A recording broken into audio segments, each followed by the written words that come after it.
All right, Oh, guys. there you Tonight we have a special guest, and he's a very popular with Colin. He got me hooked on Tom, and I've been listening to his podcast for the last couple of weeks, and I really enjoy his podcast. But I'm gonna let Colin tell you guys about him.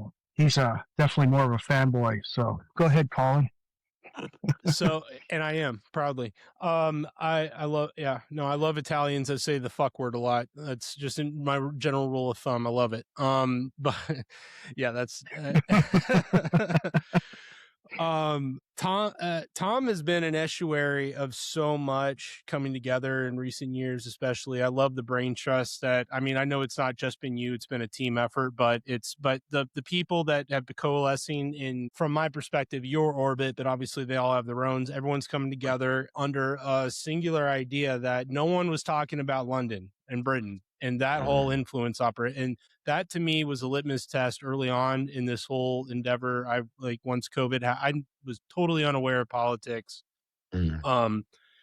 I had no real, I just knew it was all gangsters. Like, I just knew it was like, ever since I was a kid, I'm like, it's just gangland warfare. Like, so I didn't really worry too much about it. Cause I'm like, well, if it gets too crazy, I'm sure there'll be some, gangland turf battles that'll balance itself out. And then COVID happened and they started injecting us with crap and telling us we have to wear masks 6 feet apart, blah, blah, blah, you know, the rest. So now we're here in this situation that we have found ourselves, and we're now trying to like, okay, who's responsible for this? And where's the tallest tree and where's my rope? And Tom is Tom has been very excellent. That sounds in my suicidal.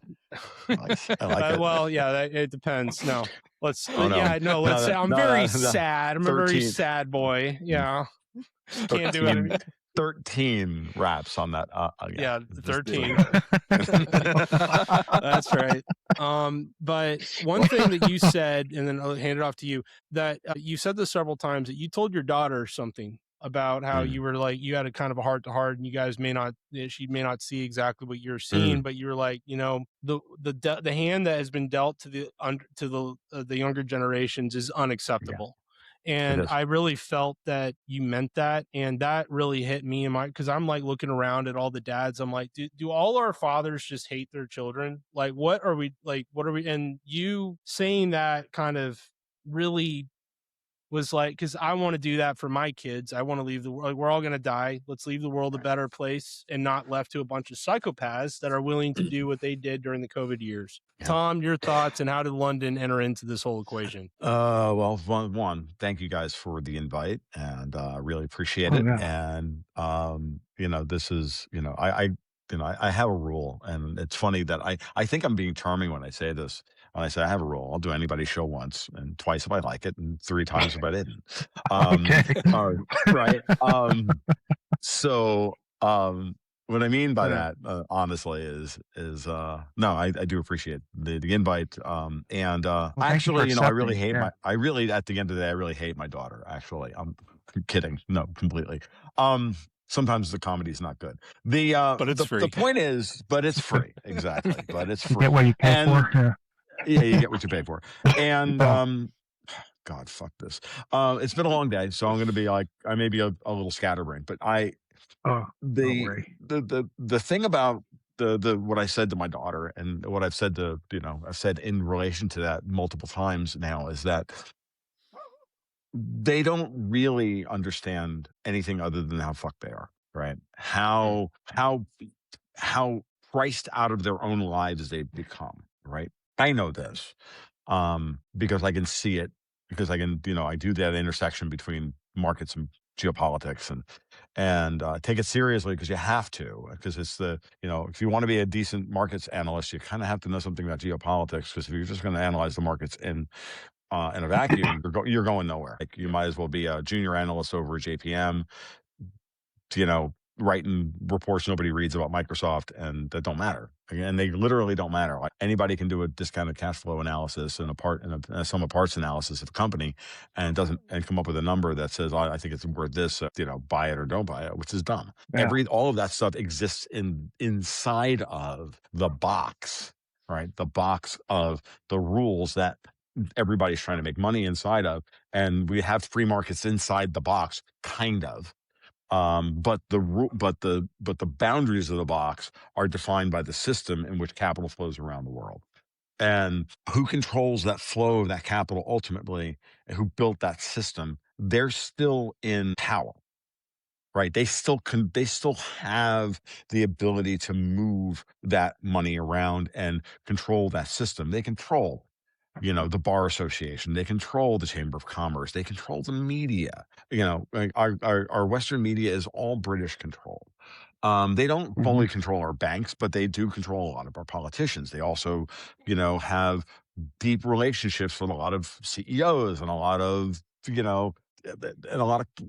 grant writers and professors and think tanks and this and that and everything else. And so they shape public opinion. They shape the ideas that get put into your brain. They install those buttons, and then, like good narcissistic abusers, they push them whenever they want to make you react. Right. So one of the things I identified as I was going down this route of the evolution of my thinking about a lot of this stuff is, watching my daughter grow up while I'm trying to do this and make a living at it, and realizing as she's going through those awkward teenage years that she's seeing the world differently than I am. And I'm having trouble communicating with her because, in order to become this guy, I had to go through grinding years of making no money, and the household was terrible, and I wasn't the best father, and I wasn't the most available father, and I wasn't the most available husband, or this, that, or anything else. All that stuff. That when you start to go back over that, and then when you actually sit back and you go, yeah, I want to repair all that. You have to at some point take responsibility for it, and you look at them and you go, you know what?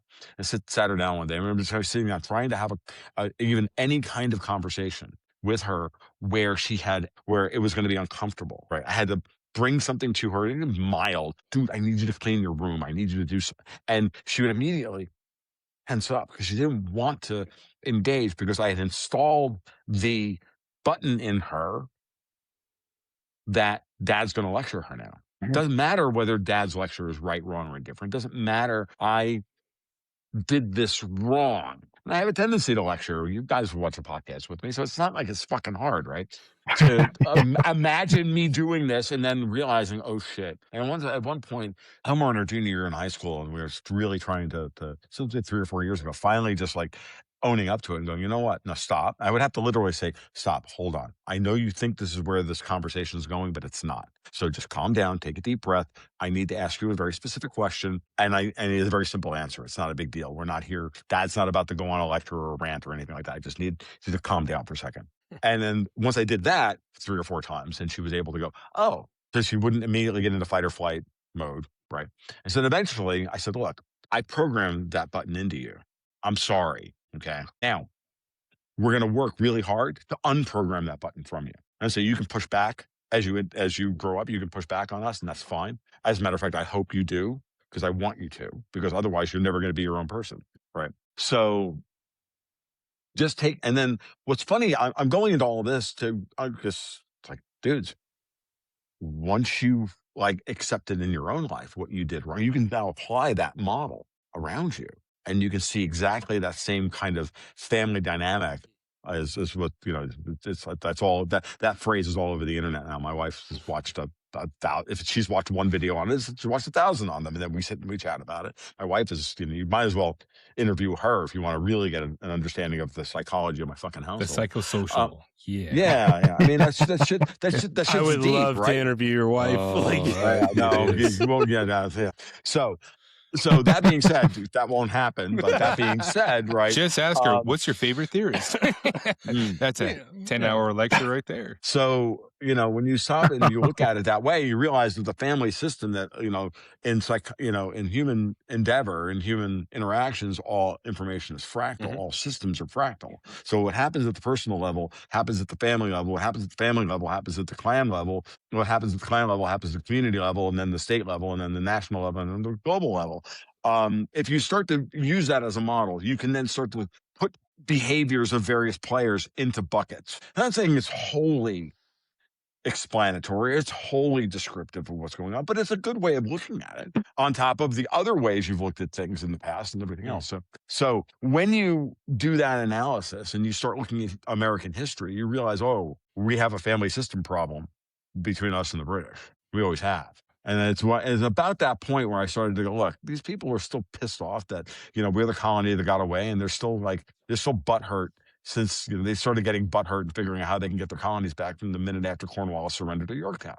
And that's been the talking point. I've said it a billion times, and I've made the joke, but it's true. They were plotting before the Revolutionary War was over. Before the ink was how dry. to destroy us. Before the ink was dry on the. And then we had, because they knew that we were in a terrible financial situation. We had all this individual state debt. We had all these problems. The Articles of Confederation were too weak to stand up. They're a model. They're a great model. They're a superior founding document than the Constitution is. I believe, and I'm still enough of a libertarian to believe that, but not in the context of the breakdown of the old British Empire. And and France, and the rising China, and the existing British and Anglo-Dutch trade and system that exists to move money around the world, virtualize the flow of actual collateral, in this case gold, silver, in the 19th century gold and silver, 18th, 19th century gold and silver. And in the 20th century, it's now digital assets like US treasuries, US dollars, Bitcoin, and gold and silver, and other assets like copper and others. And you put all that together, and that makes up the collateral of the world. That's what all the debt's based around. But they virtualized the flow now to the point where we're like trading virtualizations of virtualizations. We're trading claims against the capital, which or against the collateral, which never moves. It all sits in central bank vaults. It also sits in private vaults in Luxembourg and Switzerland and all the other fucking places that you only see in James Bond movies. There's a reason why, and that's because that's that system. They don't want that. They don't want to disgorge that stuff. They want you to keep trading paper, keep trading claims to collateral, and pull a vig off of it so they can buy more collateral. Can I phrase that? And then control the collateral. Can I phrase that in a way, and you tell me what you think about? So, in military, it's all in military tactics. It's all about getting the high ground.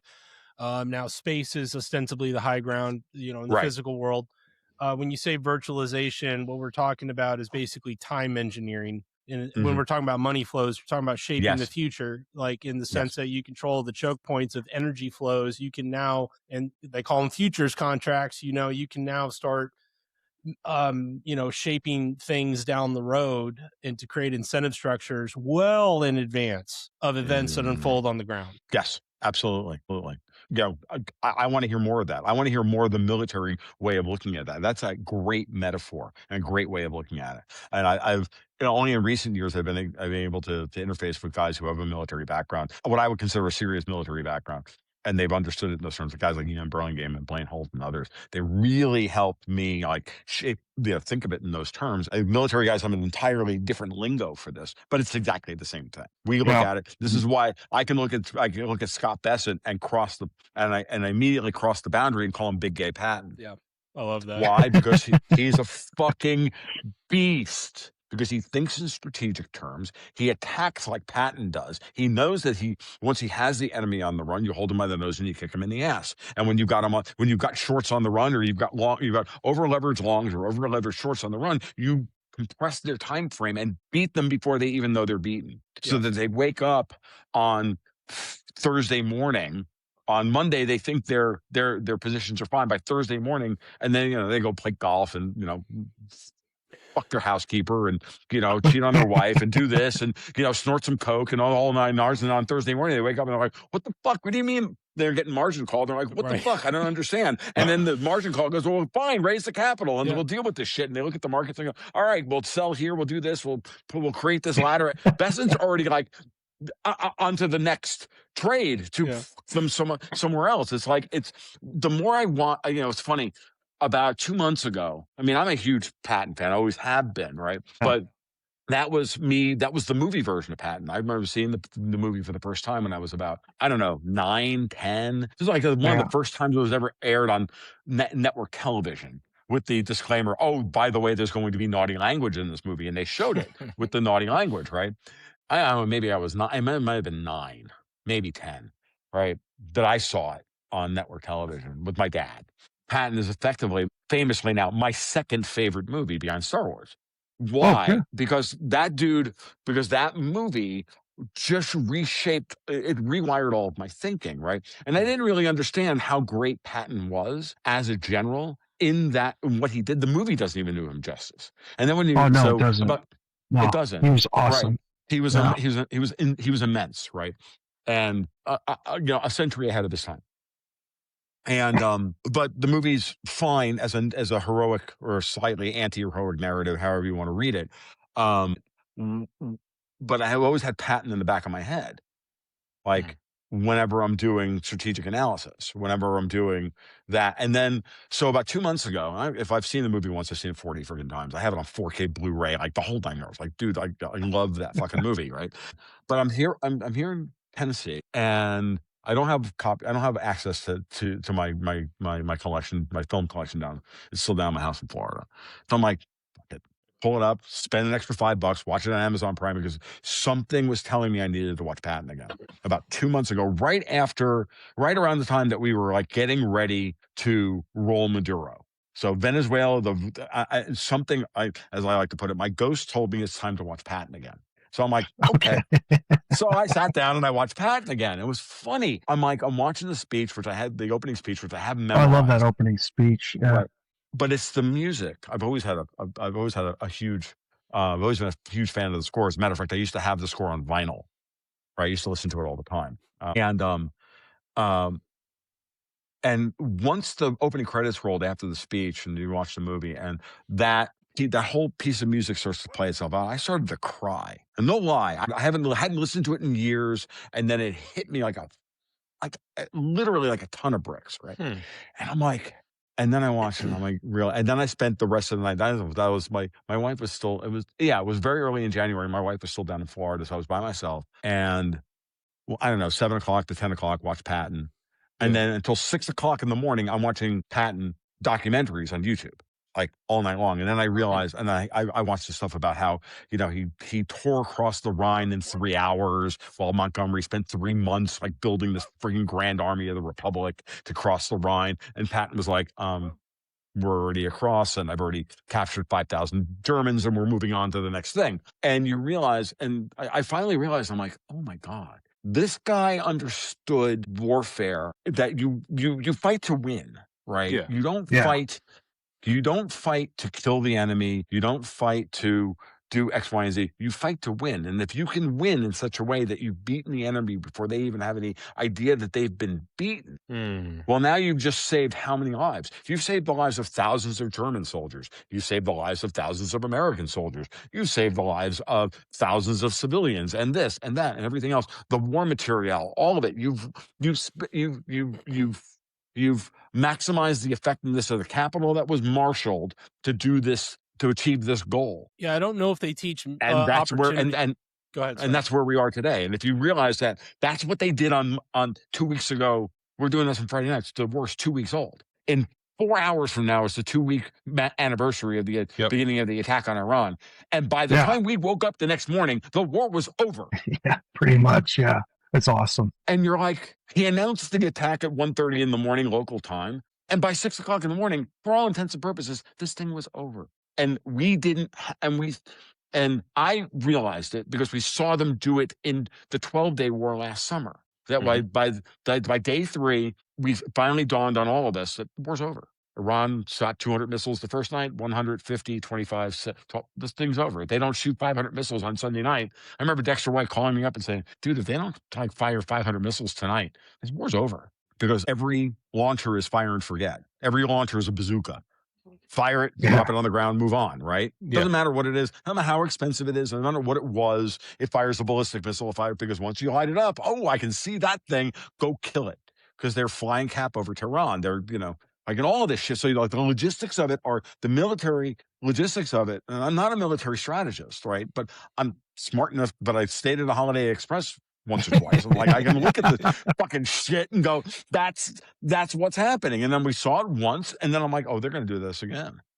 And then by day 4, like by Sunday night, I'm like, guys realize this war's over, right? On Monday, they're going to try and close the Straits of Hormuz because they have to start that threat now, because if they don't, by that time, everybody will figure out that the war's over. So they have to go to, now we're closing the Straits. Now Lloyd's of London has to be activated to effectively close the Straits, because Iran couldn't actually close the fucking Straits. The only person who could control the Strait, could close the Straits, were the shipping insurers back in London. And that's your tell. That's your tell that the two of them have been working together in this big grand strategy to keep the world chaotic, because in chaos they rule. Because if everybody is jumping at shadows, trying to figure out where the next threat's coming from, that VIG I talked about earlier, all that money that moves, that VIG goes to them. Okay. Well, what do you think about the analysis that they're saying that, they're trying to remove Lloyd's of London from being able to insure the ships and everything by doing this? I said it, Cody. You asked that question on Saturday morning. Okay. It's like Saturday afternoon of the war, first day of the war. I could tell the newly minted mouthpieces for the city of London on Twitter that everybody that were automatically amplified. Interestingly enough, they're all Indians. What a shock, because they've been using Indians for everything else, right? Yeah. And so this guy, he's like apparently Sri Lankan. He's tweeting out of Australia, but at the end of the day, he's just a fucking poo. Like, I'm sorry, that's what he is. He's just a street shitter with a Twitter account, and like, sorry, it's just the truth. But he's telling us what the strategy is going to be, which is, Oman said this, and this, and this means that, and that means that they're going to be okay with clothes. And then then a miracle occurs. It's like the underpants gnomes. Here's all this shit. We're going to seal underwear. ... Profit. Like, we're going to do. Oman said this. ... They're going to close the Straits. And I said, yeah. And this is what Iran's going to do. And I'm like, that means, I said, the Lloyd's of London are going to close the Strait, make the announcement to close the Straits probably tomorrow afternoon or Monday. That's coming. I said this, like, directly on Twitter. And then I went, okay. And I figured Trump would let that go for 4 or 5 days. Was he really thinking in terms of the shipping insurance? Would this, yada, yada, yada. Would he have to scramble to figure out how to deal with that angle? Oh, no. Big Gay Patent already had that shit worked out 4 months ago.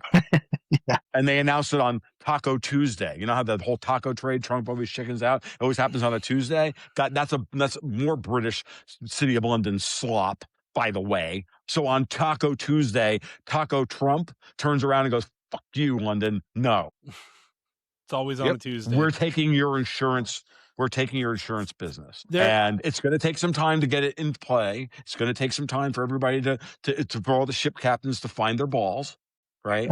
And for the companies that they represent to sign on the dotted line and everything else, because, complicated business, folks. To quote Trump on on election night 2016. Sorry, folks, it took so long. Complicated business thing, this election stuff. But here we are. They're gonna have to take some time, right? Sign on the dotted line, negotiate rates, do the thing, and make sure that everything's set up. Got the reinsurance behind that set up. Blah blah blah blah blah blah. That's just contracts, folks. In the meantime, we're going to send in the A-10 Warthogs, which are flying over Iran right now. These things that are obsolete because of modern air defense. And the A-10, and I love the A-10. I'm sorry, I'm a military guy, but the A-10 is like the greatest fucking plane ever. Next to the SR-71. Yeah, next to like the SR-71 Blackbird. Yeah. What's the worst sound in the English language? It's not the racking of a 12-gauge pump action shotgun. It's a rat. Well, that was 500 guys. They're dead. Okay, no. Well, I live right behind me, about 10 miles is the White Sands Missile Range. And every so often when I'm up hiking in the mountains, they're doing runs through there, just open it up. And it is the real life experience. It gives me wood just thinking about the amount of munitions that are being dropped. So, I'm not gonna lie, I'm a little gay for friggin' Scott Bessing at this point. It's really hard not to be, right? He's the best gay for sure. He really is the alpha gay. My subgroup within my group of guys that I hang out with and play board games with and games with online, they call him the alpha gay. Yeah. I'm like, I like Big Gay Patton Yeah. better because it's that whole South Park thing, Big Gay Al, Yeah. no, Big Gay Patton, right? No, So that's beautiful. And you coined that, so you absolutely get the trademark on that one. oh yeah, BGP, dude. So it also BGP. stands for beer gun. It also stands for beer, guns, and pussy. Oh, there you go. which is the other band name that I really want to like. By the way, not to blow smoke up your ass, I really like the name of your podcast. What's the? I have to under. What's the goat have to do with it? Like, well, you don't know. Okay. Yeah. So, Gold, Goats, and Guns. It's funny. The name actually comes from when I first got hired at Newsmax. We did a little corporate retreat thing with all the newsletter division. I had literally just gotten hired, and so we're doing the whole bonding thing and all that stuff. And we got to hang out, and I got to meet all the editors, and we got to meet all the other writers and the support staff and everything. It was fun. We had a great time. And then we do the whole roundtable thing afterwards. And I go out there and I do my shtick and I do the 10. I have to do a presentation and a couple other things, but I raised goats for 12 years.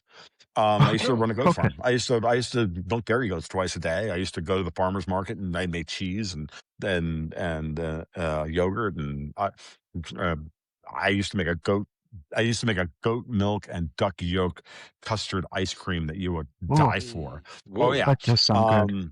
Yeah. I mean, we did it all. My wife and I. My wife used to be a cook and used to be a chef and a dessert maker. What flavor of goat cheesecake would you like this year? And my cheese, of course, I'm a former chemist, so you have to realize that I know how to manipulate the Arrhenius equation to get exactly what I want in terms of reaction rates. So temperature, time, pressure, and all that stuff, I'm kind of good at it. So you're the Heisenberg of cheesecake, or? Yeah, I mean, dude. Yeah, I mean, let's say, yeah. And if, that's my wife. This is goat cheese. I knew how to make the goat cheese that would then make the best cheesecake, right? So, and then she just adapted her classic cheesecake, classic New York style cheesecake recipe to it. That's cool. Which was fun. We did that for years. So, but what's interesting is that the name Gold, Goats, and Guns actually comes from the junior editor at the time, Christian, who's, we had to all go around the table and say what we learned over the weekend. And the guy who hired me at Newsmax said, I learned that all of our newsletter writers are great public speakers and we should get them out, on the convention circuit. Right after him was Christian, who said, I realized I learned this weekend that Tom Luongo is the real fucking deal. And I want to do promotion for his newsletter called Gold, Goats, and Guns, which we never did. So I went, when I got fired the first time and I had to go independent, I'm like, I'll be stealing that. Thank you very much. Yeah. I love a good triptych. I like all lists should be 3 in length. Like all the good writers' rules, right? Stuff that I learned from when I used to be a poet and used to be all these other things in various places in my life. But yes, Gold, Ghosts, and Guns, which is a metaphor for savings, investment, and defense. It's not tough. Okay, it's yeah. Basic portfolio strategy. Saving, have your cash flow savings, have your blue chips or the ones that you're taking some risk on, and then hedge your main thesis with some. So that you're not all in case the market moves against you. It's designed, conceptually for me to be able to, we do a retail investor style newsletter. It's what we do. It's the cheesiest business in the world, but we take it seriously, and we try to teach people how to fish, and we give them the best. We give them our best analysis of what we think is happening in the world. We have a pretty good portfolio. I'd put my portfolio's track record up against anybody in the business and say, I don't know about you. Do you have like I've run this thing like a friggin' hedge fund, and I'm actually making 75% annualized over 8 years. What? Oh yeah. Yeah. Wow. Oh yeah. So yeah, because I put people in Bitcoin at $8,800. You know what I mean? I had a 15 bagger on a Bitcoin miner last. Again, but I've lost money on other things. If you hit 70% of the time, you're batting so far above average, and then if you sell at the right time and then reinvest that money and buy something else, and at the end of the day, like we've got a portfolio. I got the whole friggin' thing in a spreadsheet. I'm like, we're practically playing with house money at this point, and the entire portfolio is practically house money. So it's soon going to be an infinite return because it's all house money. Because the original investments are all off the board. Like, I don't know how else to calculate the return, but there you go. And that's annualized. It's like it's some retarded number now. When you and that's a newsletter you put out. Yeah, Yeah, we put out a newsletter. We have a Patreon. That's how we make our Oh, cool. bunks. The podcast is simply a little bit of advertising. Whenever the spirit moves me to have somebody on the podcast, I try to do 4 or 5 a month. I'm going to fail this month. If I get 3 out, it'll be a good deal. I really, and you I go walk, ahead. I go for a walk 5 miles every day, and I've listened to the last 4 of your podcasts, and your analytics is pretty interesting. I really enjoy listening to it. Well, So, I mean, I appreciate that. I really do. I mean, we don't publish. I thought about this a lot. Like I could put a podcast out every Monday or put a podcast out every Tuesday or two a week on Tuesdays and Fridays. And that's the way you should do it, and blah, blah, blah, blah. If you really want to build the business, okay, great. You're right. But there could be a lot of noise in that signal. Or you could only do a podcast when you actually have somebody you want to talk to about a specific thing that's happening at that moment in time, or you haven't talked to somebody in a while, and maybe we should come up with an idea and then we should talk about that. And I really do try to keep it as high signal noise as possible. And not always, but you do your best. And some are better than others, but I do feel like in that respect, because I'm able to be on other people's shows, chat with other people on a regular basis. If I wasn't doing those, I'd be writing more. But I just leave the writing now to the newsletters. And that makes the newsletters I found it makes the newsletters that I write for both Newsmax and for the patrons better, because I'm not constantly pushing content out on a daily basis that way. And therefore, I can really take the time, let my brain think about what's happened for the last 3 or 4 weeks before I sit down and write the next lead article. And the lead article for our newsletter is the length that I write for Newsmax. 4,000, it's anywhere from 3,500 to 4,000 words. I write 3 articles a month. So this is I put out 6,000 words worth of content on that, plus all the stuff I write on Twitter, plus all the other stuff I do. It's I think that's enough. When we were building the business, I needed to blog every day because I was in the process of learning and accumulating information and trying to go up the informational ladder, whatever you want to call it.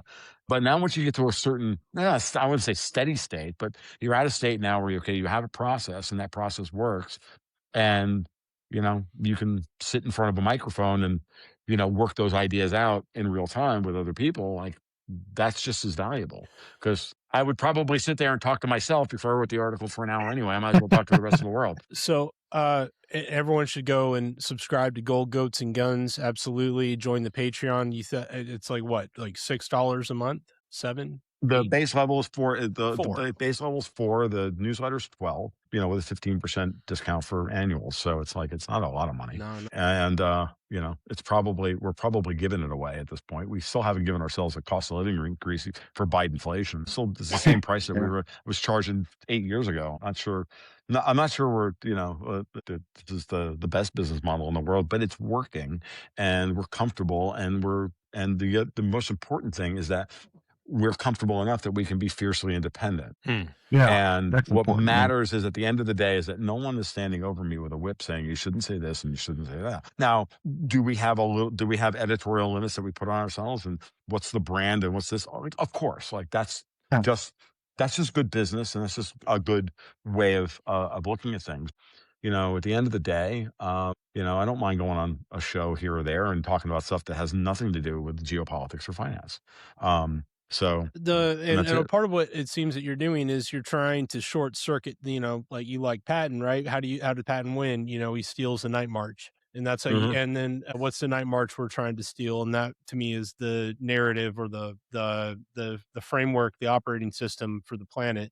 That if you can start breaking that, but the best way to break it is you obviously have to use the truth, because we don't have access to trillions of dollars of media and psychological warfare weapons that are constantly being deployed. So we have to, if we're truly independent, we have to stick to the truth as best we can, which I see that's what you're doing. One of my litmus tests is, do they talk about the British influence and the history of that? If you're an analyst, if you don't understand that at all and don't talk about it, we got a major problem.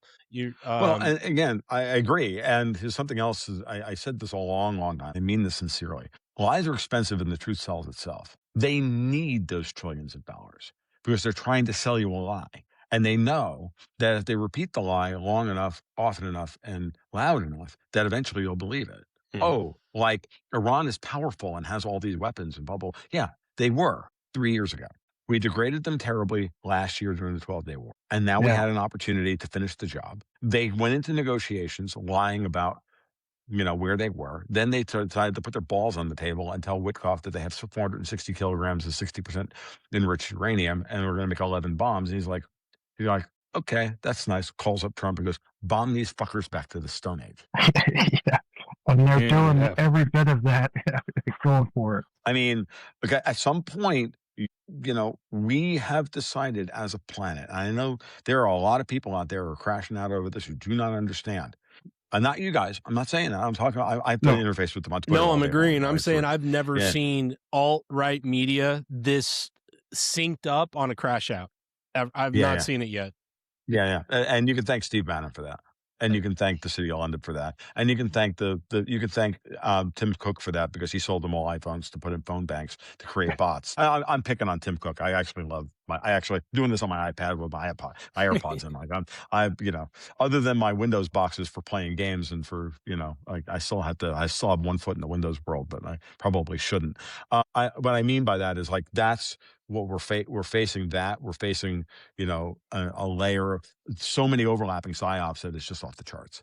And at some point you have to take a step back and ask yourself, if you're confused, oh, maybe that's because it was a successful intelligence operation, as opposed to going, I have clarity now.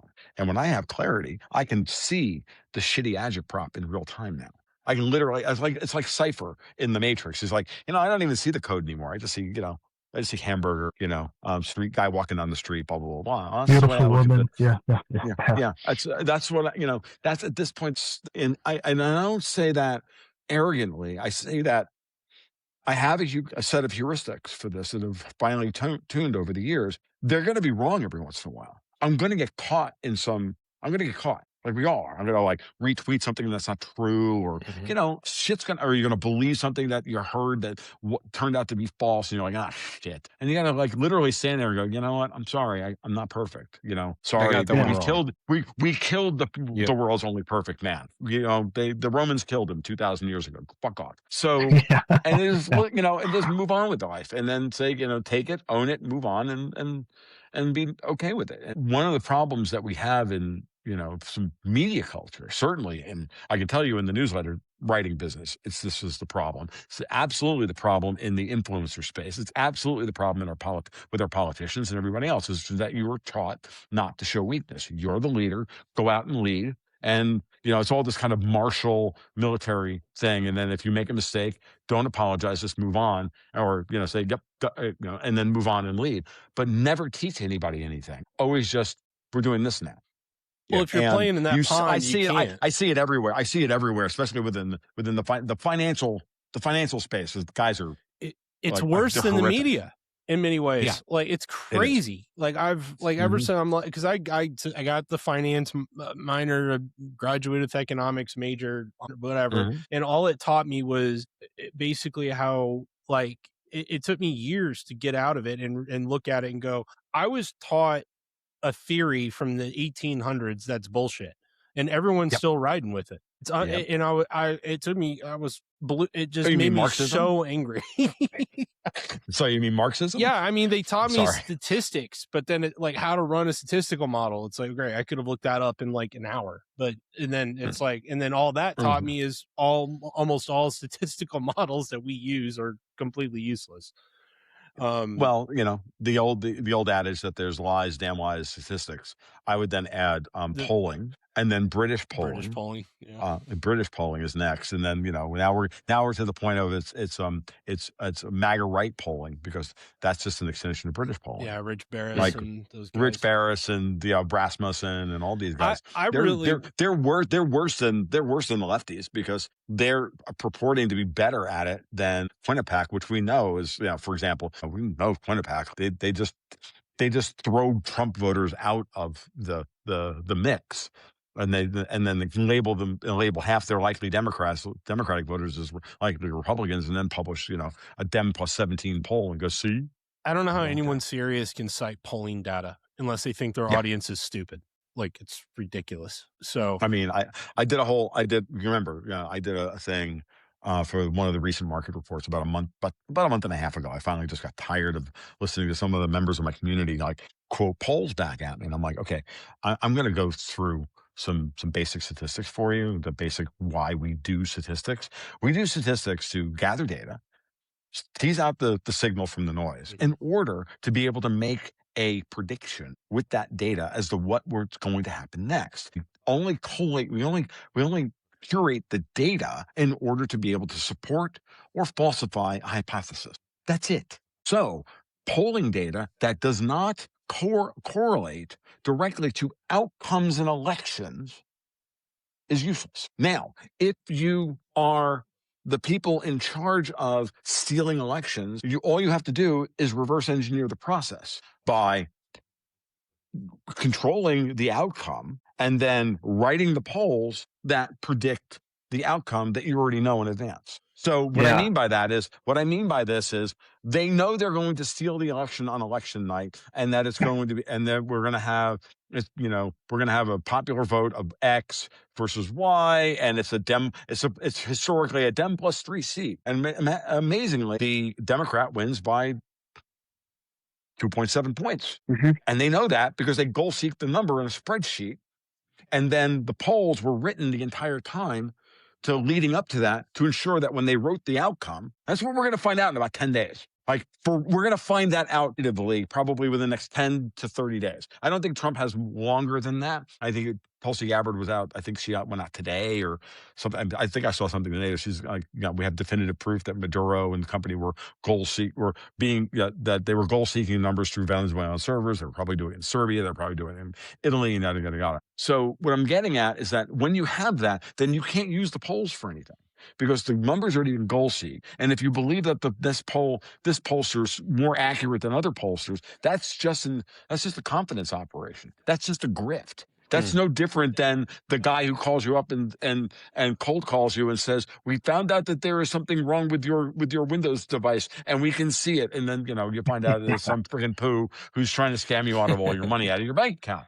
Yep. Like, it's no different. It's the same process. It just looks like it's real because there are numbers, and people want to believe numbers because numbers supposedly don't lie. Yeah, and use big fancy words like opportunity costs or eschatology, or eschatology, and then all of a sudden, we're all arguing. Because we all stayed at a Holiday Inn Express last night, right? We all know about the red heifer in the third temple. That's right. We're going to build that third temple. Jesus is going to come. How about no? And this is bullshit. It's unbelievable. But so all three of us grew up in the Adventist church. So we grew up in eschatology, like big time. What was funny to me about all the Adventists that I was around, because all of my family's still Adventist, and once COVID happened, all that eschatology, all the end time stuff went out the window. And everyone just forgot about it. I'm like, dude, they're literally doing Mark of the Beast stuff. And I'm like going, hey, come on, where's everybody? It's like, no, it's sickness. It's very serious. Oh God, this is terrifying. This goes back to the narrative warfare thing that I wanted to, because to me, that's the choke. That's the railhead, is cognitive warfare, narrative warfare, even higher than information warfare. Information is kind of the junior leagues for this, because this is how we think about things. And I've been onto this concept, and it's why I was attracted. So we had EM on about a couple months ago, I think now. EM's a good man. Yeah. He's awesome. And his ability to short circuit the cognitive warfare by bringing forward English civilization as a backstop that circumnavigates all this, all the religious problems we have, and the way, because religion teaches people how to think about the world, about everything. So this kind of short circuits that and brings it all back to okay, in case of emergency, break glass on civilization, and bring that back out. Guys so I wanted, I don't know, I want to talk to you about Bannon, but I also don't. But at the same, here's the reason. Well, you don't want to watch me go on an epic rant about Steve Bannon, the fucking slovenly high prick priest with fucking MAGA. Agreed. Yes, and I've never trusted any of these people. As far as I'm concerned, they're all spies. Fuck him. They're all spies. I don't trust any of these people. He's a fucking British asset. He's always been a British asset. Yeah, I just the way that people think The way these you put it, spies and though, is assets, impressive. like I mean, I'll still study oh God, what's his name? The Huxley brothers. Right. I mean, I'll still read or Tragedy and Hope and Carol Quigley. You read you want to understand how the adversary thinks, or not even the adversary, the people that have different narrative tracks. Like, okay, how is it that you came to this conclusion? And then that's where you get into multiple religious studies. Anyway, the point is with Bannon, it's the way what he's doing is playing a game that's so weird to me. It's not so cut and dry. I think there's more to the story, and I'm not saying that it's like, oh, he's a goodie or something in the background. There's there's some pinhole into another world that guy is operating in, and he every now and because he talks for 4 hours a day, every day of the week, pretty much. Yeah. I mean, people start telling people who they are after they start talking that much. Right. So that's kind of why I've been tracking. I've watched almost every one of his shows because he was the closest person to the principle of Trump. I'm like, what the hell is going on in there? Have you seen American Dharma? No. Okay. It seems that because he brings up Hamiltonian economics. He does now.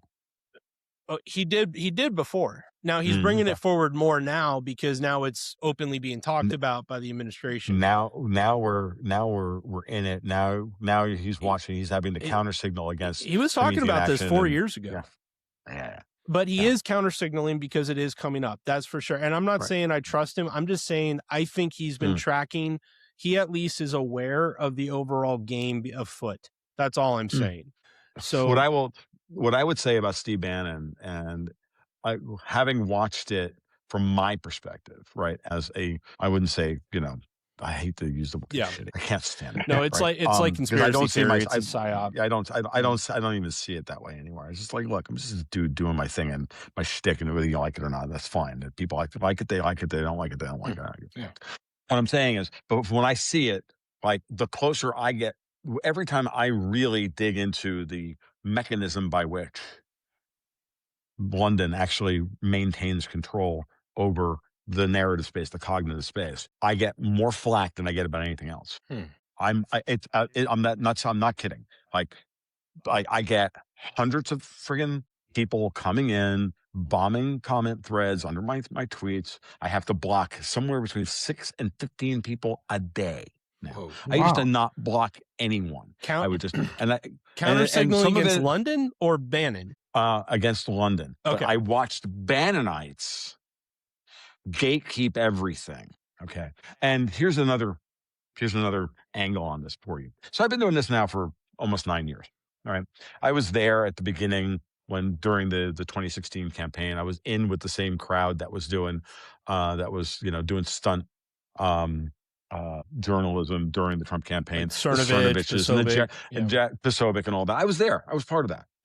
I just started up, and I just kind of fell into it because I was, wanting to, and it happened to fall into it, and that group was like following me, and I was doing periscopes, and into my phone with my fucking hat on, and just ranting into a microphone with my cat and doing the thing, and then I realized after Trump won, they actually invited me up to Deplorable. And I didn't go because I couldn't afford it. And I wasn't going to go to the Deplorable. Yeah. Right. Deplorable. If you remember that. Yeah, I remember that.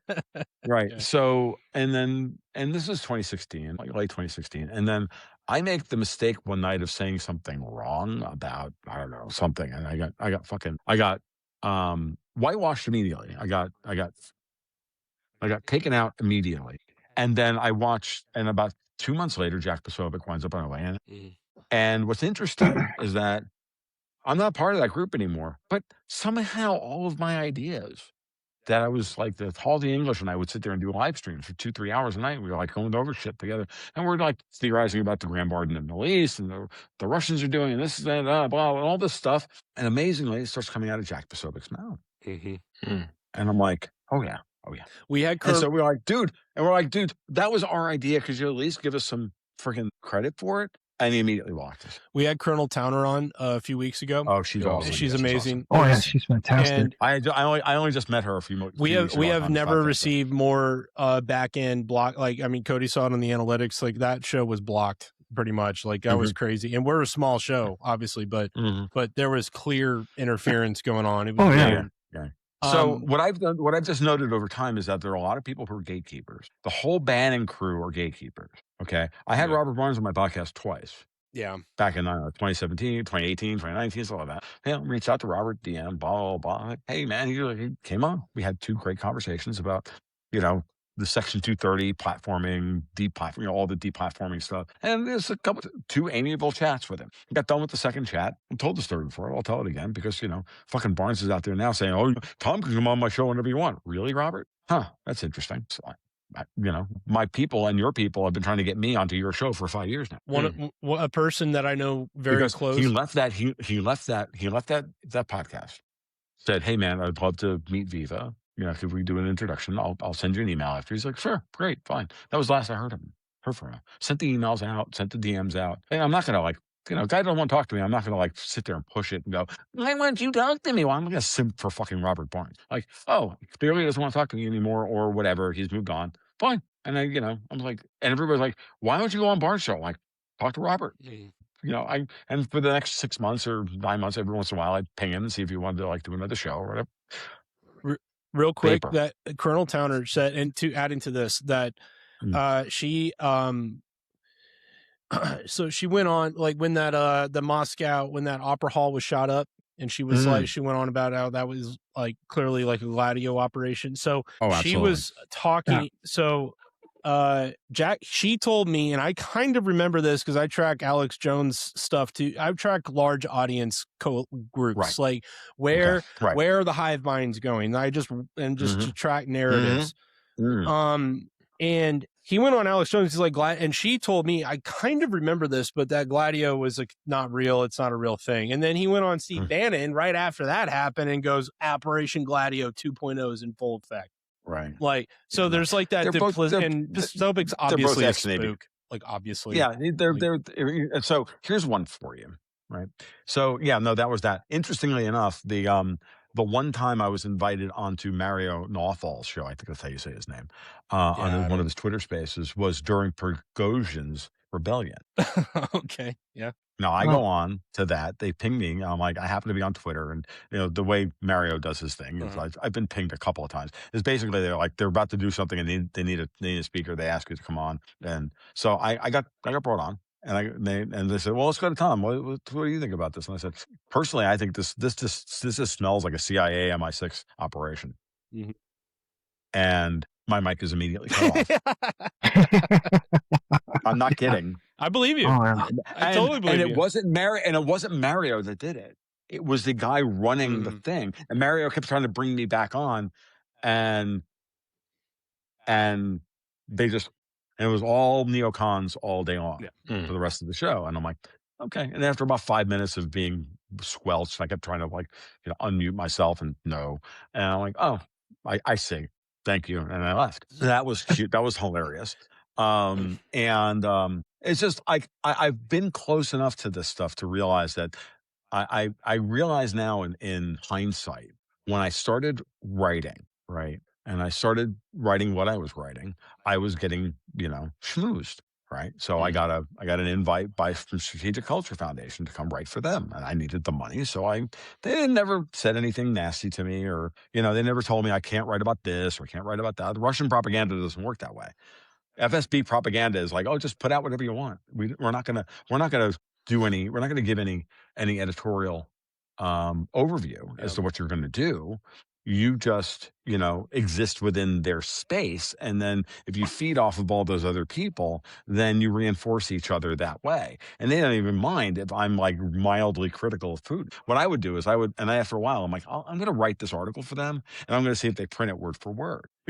Criticizing the Russian central bank or this or that, and just to see how far I could push the line. The line was never crossed. I have a story for the three of you that you'll be fascinated by. All right. I don't have it on me. I have it at home or in my house down in Florida, but I have the OFAC letter from the FBI saying that if I go work for them anymore, if I do any more work for them, I will be fined $50,000 and wind up in Gitmo. Whoa. Now, this was after the Biden junta was brought back to power, because previous to that, during the campaign, the local FBI office was referred to come to talk to me about my relationship with Strategic Culture Foundation. The local office, the local Gainesville FBI office, came to my house in Florida with a couple of questions about my relationship with them. Now, in hindsight, I'm like looking at it and I'm thinking to myself, what do I do here? The normal thing to do is to say, no, I don't want to talk to you, because it's the FBI and you don't talk to the FBI if you don't want to wind up, like Mike Flynn or whatever. I didn't do that, and I was an idiot. I invited them in for coffee, and I just chatted with them for 2 hours in my living room over my table, and about a variety of things. And literally, Mulder and Scully showed up in my house. She wasn't nearly as hot as Gillian Anderson, by the way. Gillian Anderson's pretty hot, yeah. Yeah, she's pretty freaking hot. For an English lady, as either her natural blonde or the redhead. Yeah, I actually like her. I actually like the MILF version of her more. The older she, up until I thought she was hotter in her 40s than she was in her 20s. But that's I thought that too. Yeah, that's just interesting actually. So, but that being said, right? I mean, getting off on the guy. Yes, I've been visited by the FBI. Okay, and I'm like, I had nothing. I sincerely had nothing to hide, and cut off the relation. I said, look, I'm just trying to make a living here, and what they is clearly what So when they had to issue the OPAC letter to me a few months later, same agent comes by, he leaves me my number. He leaves me his number. I still have it in my phone, in my wallet, my phone, just in case. You never know. And he called me beforehand to let me know that they were coming this time. Right. They didn't just show up blithely, as a courtesy, which was nice. Different partner this time. And we sat out, and then we just sat out in my parking area outside my fence. I didn't let them in the house the second time. We chatted for a couple of minutes, and I said, and all I told him was, I said, look, dude, I know you got a job to do. Here it is. Thank you. Yada, yada, yada. And, look, my dad was a cop. My dad was NYPD for 24 years. Before that, he was a state trooper in the 50s in New York State. My dad was a badass. Back then, there were 1,200 state troopers for the entire state of New York. Half of them were still on horseback. They were badasses. They were the badasses of New York State. Yeah, because they were units of one, with their nearest backup being an hour away. They had to literally walk into biker bars in like Port Jervis by themselves and break shit up. That was my dad. Met my mom and then wound up in NYPD because he wanted to have a family. So he didn't want to work 24/7. Right. So we're coming up on an hour. But yeah. So just to finish the story, right? Yep. I told them, like, hey man, like I don't envy you the position that you're in, because you're going to be forced to choose between people like me that are not a threat to the country. If anything, I'm a patriot, right? I happen to be a critic, but I'm also a patriot. I'm a critic because I'm a patriot, and you're going to have make a horrible decision between, doing your job and doing what's right. And I don't envy you that choice at all. That was the last time I, interfaced with the FBI at all. But, that was the conversation we had. And they took that, and you could see the look on their face. They knew I was right about that. Yeah. I find it was sad. And it was a little sad, but it was also illuminating. I got to see them. They were human at that point. No, I literally I treated had them like people, humans, and we had people following us too. Like when we were doing some political activities, like we literally had FBI guy, and I turned around like, you fuckers, don't do, like, what are you doing? And they just turned around and walked away. But they were like, obviously they were following us for like a long time. They were literally went to the same restaurant, and they were in like a government car, and we had just dropped off a VIP at a nondescript airport. So it was kind of a weird, they weren't following me. I'm not that important, but it was right. They were they were just mapping out or something. Who knows? But and I've also interfaced with other subscribers who've been in my private server trying to like gin up, anti-Semitic shit, and like David Duke stuff. Like the David Duke stuff was hilarious stuff. Like we're like, dude, you glow so hard, it's not even funny. Like, yeah, you glow so hard, you glow worse than a '58 Malibu. Fuck off, and which is where that comes from, by the way. It's the Repo Man reference. And and eventually we're like, you know what? I don't need your $4. refund you, to get rid of your access, move on with my life. Well, I don't. And I'm sure they're still there, but I don't really care. I don't want to keep. I don't say anything that's what do we talk about? Yeah. We're going to stay on for a while. Go ahead. Sorry, I'm just. I find it interesting your take on. Real quick, Cody. We're going to stay on for a minute, but if you need to leave, you've given us an hour. Very grateful, but please stay as long as you want to. It's I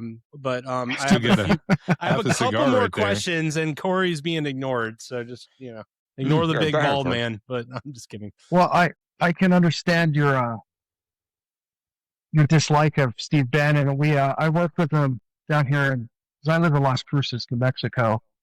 Right. And I worked on the border wall project down here, and he did the We Build the Wall stuff down here and screwed over a lot of people. Yeah. We were part of all that. Yeah, I'm really sorry. Like, I really am, guys. I mean, that's my read. I was after he crashed out of Trump 1.0, I was like, I didn't even give him a second thought. I just figured he was just gripped in to make a dollar, because what else is he going to do? But when you actually go back over everything that's happened over the last 7 years, or the last 10 years, let's do the Steve Bannon version of reality that I have now. Ready? And I actually put this in front of Dexter White the other day, and he was just like, for the rare time that he was silent, because if you think I talk a lot, oof. But this is the conversation he and I have been having for 40 years. Well, not that long, but a long time. And I said, let's think about this. Steve Bannon, after Andrew Breitbart is murdered, is then tapped to run Breitbart News, and he destroys it. Turns it into basically a kind of neocon version of itself. It wasn't nearly the same, didn't nearly have the same impact that it had before. So then he crashes out of Trump 1.0. We find out that he's now working with Epstein. Then we find out he's in the Epstein files. He's literally working with Epstein to undermine Trump, all of this stuff. And I'm like, I'm going to remind you of a conversation we had right after Charlie Kirk was shot. In the early 48 hours or whatever, my spidey sense went off, and I said, oh, that was fucking London. They're blaming the Jews. This is London. This is what they've been doing. They've been doing this since 10/8/2023. They started blaming the Jews for everything. They were throwing them under the bus. So that's where my head was. And I'm like, oh, look, they're doing it now. Netanyahu comes out and says, we didn't do it. That's a great tell. Like all of this stuff. And I'm like, okay. And he's like, and I started to go down that route, and he stopped me dead cold. And he said, if you're going to say the city of London had Charlie Kirk killed, I don't want to have this conversation. I don't want to talk to you right now, because I want facts. I want to deal with facts. This is the way he operates, and he was right to do so at the time. He wasn't sideswiped. He wasn't like saying, no, I don't want to entertain it. He's like, we have this, and these are the facts that we have, and I want to work through the facts, and I'm thinking like a good investigator would do. Only facts. It's all I care about. He's just doing the Columbo thing, right? Yeah. Whatever, in effect. And I respected it. I said, okay, cool. And I said, I'm going to remind you of that conversation, because now I'm going to put it all together for you, because now we have C. Bannon in the Epstein files. So let's talk about this. So Breitbart, Bannon, TPUSA, kill Charlie Kirk, destroy TPUSA, install Jack Posobiec as the new Charlie Kirk, and destroy the organization. Why? Because TPUSA had already proven under Charlie Kirk that he could turn out the young vote to sway the elections. That was his job. They needed to get a hold of that. Just like Breitbart was moving the needle away from Drudge and all the other fucking fake, these other fake assholes. Okay? They weren't in that orbit anymore. Therefore, we needed to kill them off. So the way I started looking at Bannon, again, I didn't care at all, and didn't think about any of this stuff until Robert Barnes took a shot at me on Twitter after ghosting me for 4 years. And then in November, when the shutdown's happening and all this stuff's going on, and they're trying to kill the government and everything else, Robert Barnes comes out of nowhere and starts taking pot shots at me. He's taking pot shots at everybody. No, and the only reason I found out about it, because he never @tags me on anything, because he's a fucking faggot. But, I only find out about this because we have a big overlap in the Venn diagram of our two audiences. And people are like, dude, Barnes just said this about you. I'm like, Barnes doesn't say shit that hasn't, like, I couldn't get arrested if Robert Barnes was a cop, I couldn't get arrested by him for 4 years. And all of a sudden he's like, going off about me and my weird theories about monetary policy and SOFR versus LIBOR and all this shit, which Robert Barnes doesn't know a fucking thing about. And then everybody in that orbit, him, Jeffrey Sachs, he's a fucking globalist, Jeff Snyder, crashed out because he couldn't understand, because he was like playing the game with LIBOR and the Eurodollar. So he was teaching everybody about the Eurodollar markets and the body swerving them away from the importance of how London controlled the Eurodollar markets. Gatekeeper can't understand a word that was coming out of his mouth. Meanwhile, I'm going on podcast after podcast for years trying to explain the guts of monetary policy and flow control and everything else. I'm working my ass off to get it simple for the average person who doesn't know a fucking thing about any of this, and try and figure out how to present it in a way that was tight. And it's one of those things where it takes a long time of repetition. Yeah. Right. And over again to get it good and tight and like half a dozen podcasts that I've done over the years where I finally did it right.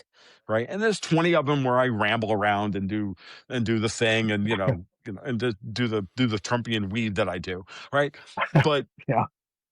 Do you know about, so I worked really hard at that. And I'm like, oh, I can see the whole line. I can see the whole throughput. And then Bannon turns up in the fucking Epstein files. I'm like, oh. Do you know about Real America's Voice?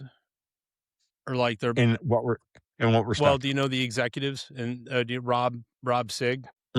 So I'm going to read a little bit here. This is off Wikipedia, but I've looked this up before. This is on records. 2004, Sig was charged with mortgage fraud in the United States District Court, convicted in 2006. He had previously been arrested for burglary and assault, Jefferson County, Colorado, drug distribution in Weld County, Colorado, domestic violence in Parker, Colorado, assault and battery in Aurora, Colorado. Sig founded Performance One Media, which originally focused on placing infomercials on cable television. In 2007, Sig's previous media venture, Turner Media Group, filed for Chapter 11 bankruptcy. Yes, that Turner, but it was a subsidiary of Ted Turner's, but it was a smaller group. So 2010, Sig's Performance One Media gained trademark and brand rights to Paul Douglas Weather Nation. Performance One Media later gained full ownership over the Weather Nation following a lawsuit. In 2012, Sig's son Austin kidnapped and murdered a 10-year-old named Jessica Ridgway. Did you hear about that? Okay.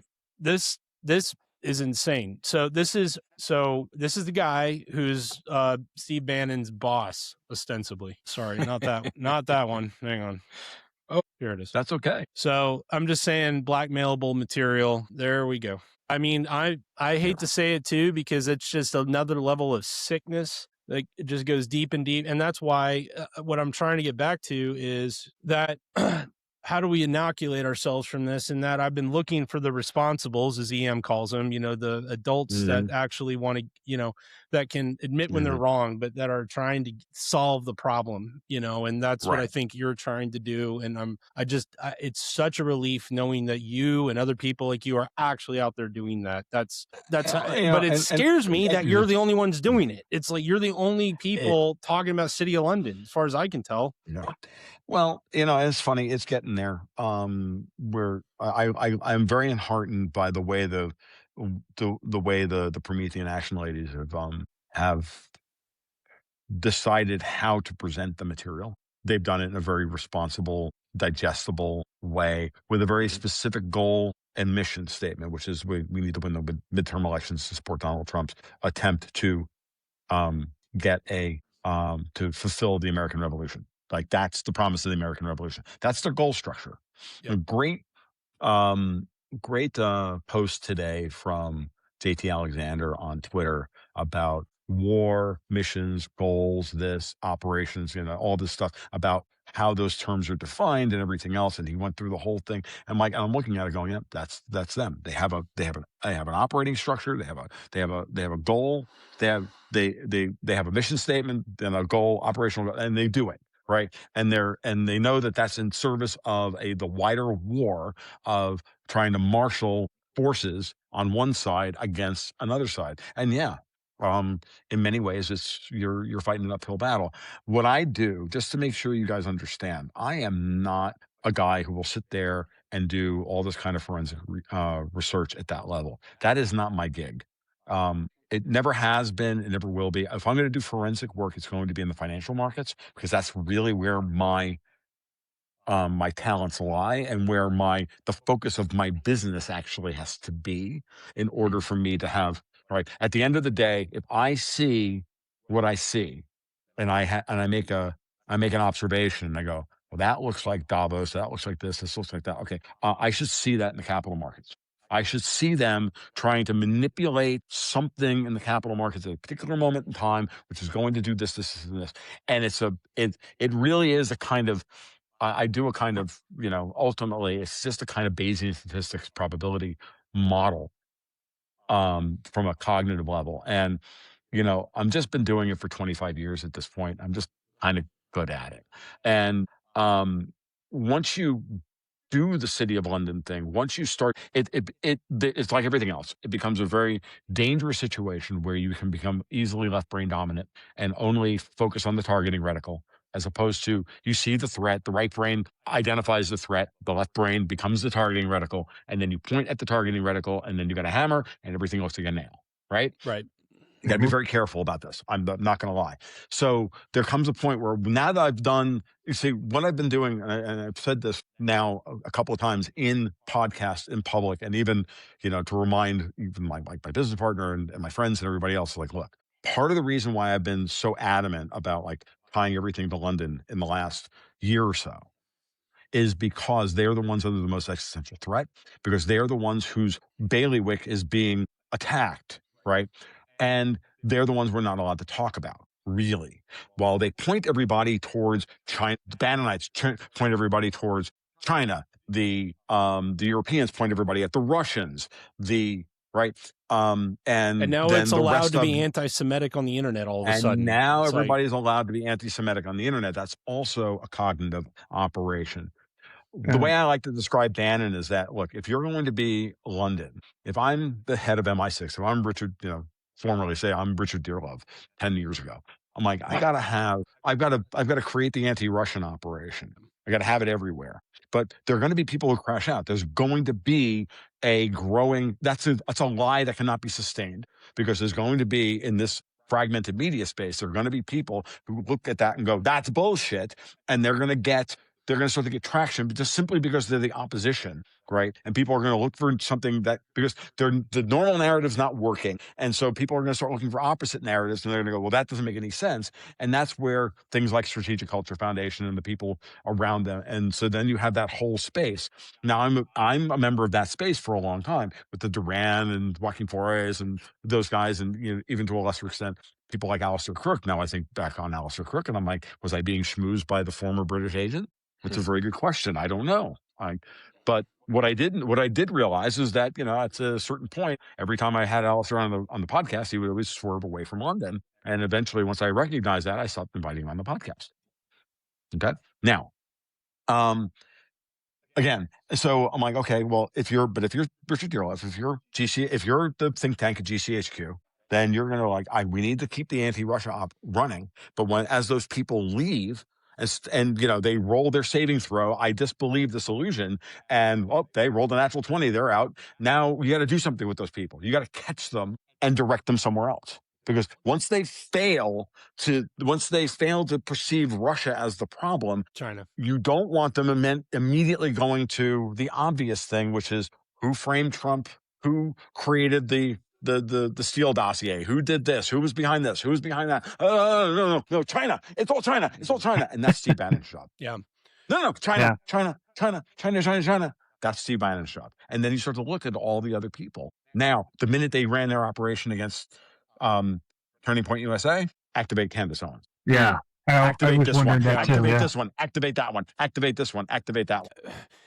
And it's fucking everywhere. Yeah. And it's all come out in the last 2 weeks since Trump started bombing the fuck out of Iran, because Iran is the key to the understanding of their strategy for continuing to hold on to the physical and energy choke points of the old world. Yes. And it's the petri dish at which you can create the war of all against all, the Abrahamic religions of this. It's all there. It's the oil. It's the choke points. And so now go back.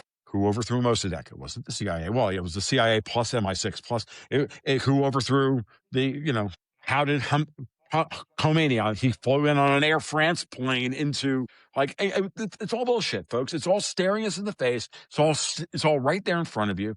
Because they still control clearing, settlement, shipping insurance, this, that. They control the system that the world operates. They don't necessarily care what the money looks like. They don't care if it's $1 or an ounce of gold or a half ounce of silver or a Bitcoin or whatever, as long as they can control the system and pull a vig off of it and make you pay for your own degradation and your own disillusion, they're winning. Because you know what? If I was Emperor Palpatine, that's what I would fucking do.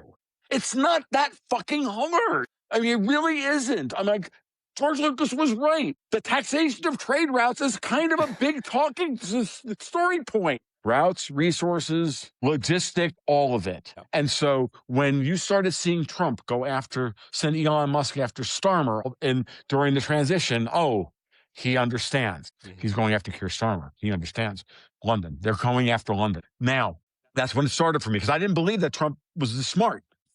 2024. I didn't believe it. I just didn't have anything better. I'm going to vote for Trump again because he's hilarious. Like, you know what I mean? Like, I'm good with that. That's good enough for me at this point, right?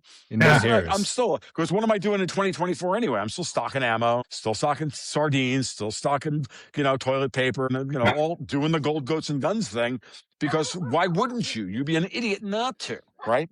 Because you can see the situation. You can see what they were going to do. And I said during the campaign, I kept waiting for them to go after him about Israel. Why have 10-7 and not use Trump's relationship with Israel as the means by which to destroy his campaign? Well, after they tried to shoot him and it failed, he's got a Messiah complex at that point. There's no way they can stop that. So what they do is they lie in wait, and they set up everything on election night. They don't steal his election. They steal 40 House seats. They steal 5 Senate seats. They leave us with a divided Congress. I saw that happening. I'm like, we're going to wind up with a 3-seat majority, 3 to 5 seat majority in the House, and we're going to steal 5 Senate seats from us.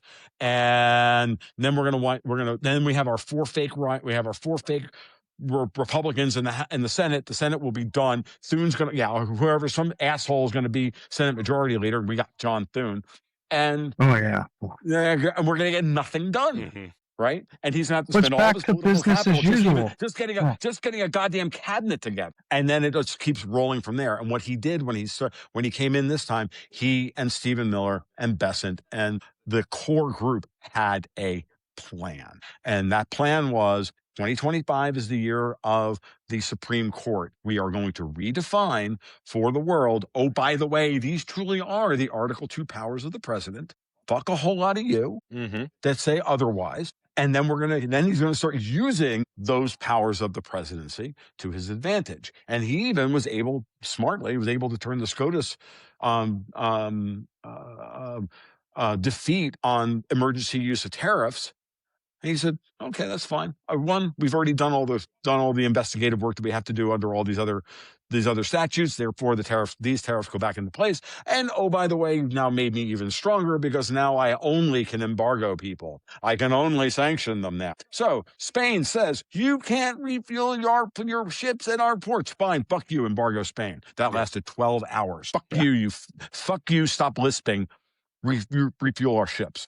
Like, at that point, you're just like, this is the scenario. And everybody doesn't realize this is what the British have feared since the Constitution went into effect, which is that the president of the United States actually exercises his powers under Article 2 of the goddamn Constitution, which invests him with an amount of power that most people in the 21st century are uncomfortable with. Because we've all been turned into a bunch of fucking soy boy faggots, libertarians, bedwetting and fighting fucking pillows over the use of goddamn power in a world where power is all that matters. I know. Yep. What It's about all that our people rights? understand. You mean the ones where they kick down your door and steal all your shit anyway? Those rights? Right. Like, or what the EU did the other day over Viktor Orban and Robert Fico saying no to the fucking $90 billion loans to the Ukraine. They just said, fuck you, we're doing it anyway, because we can. Well, no, you can't. And at the end, then we find out just how powerful paper actually is. I have to ask you real quick, and this could lead to a long thing, so don't go any longer than you want to, but I have to ask you about crypto. Avi, crypto is, you know, all these crypto channels, that's how they make their bread and butter, and you don't want to say too much or too little, you know, whatever. This isn't a crypto channel.